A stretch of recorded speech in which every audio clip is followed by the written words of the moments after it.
Funil de vendas acontece da seguinte forma: primeiro, prospecção. Segundo, abordagem. Terceiro, característica e benefício. Quarto, negociação.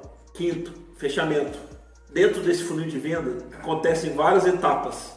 E aí o cliente ele pode estar preso a 3 tipos de características: a processo, pessoas e produtos. Ele pode não estar fechando o negócio porque em cima disso aí ele está preso a uma situação, a um fator. Vou dar um exemplo. Um determinado dia ele quer comprar um carro com uma determinada cor. Ele foi na loja e por um determinado exemplo ele queria comprar um carro branco. Não tinha um carro branco. E aí, como que a gente vai fazer? A gente vai falar que não tem? Qual é o papel do vendedor? O papel do vendedor é falar o seguinte: você já ouviu falar da cor branca? A cor branca é uma das coisas que está tendo maior saída em nossa loja. Aí você faz a situação da escassez. A cor branca era uma das coisas mais utilizadas do dia a dia. As pessoas estão tendo uma questão de status nessa cor. É uma facilidade com relação à pintura, com relação à limpeza. E as pessoas estão tendo um conforto para utilizar esse tipo de cor.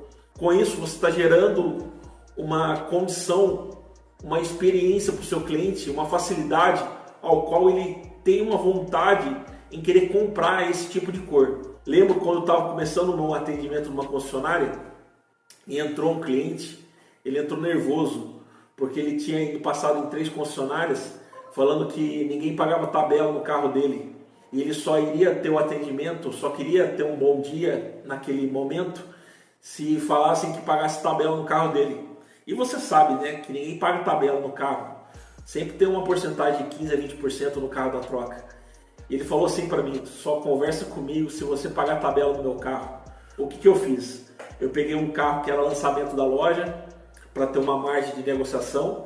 Falei para ele fazer um test drive, causei uma certa emoção no carro, criei uma criatividade nele. Fiz um test drive com ele, com a família dele, então, para gerar uma situação de emoção da família. E aí quando voltou, ele falou: então, só que você não vai pagar a tabela do meu carro.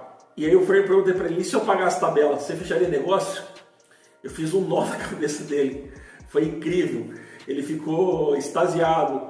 Como que o cara falou que ia pagar a tabela, sendo que ninguém paga a tabela? Falei: eu pago a tabela sim. Se eu pagar a tabela, você fecha negócio? Eu criei uma expectativa que não estava tendo naquele momento. Você não tem que criar para se adequar àquilo que o cliente está precisando?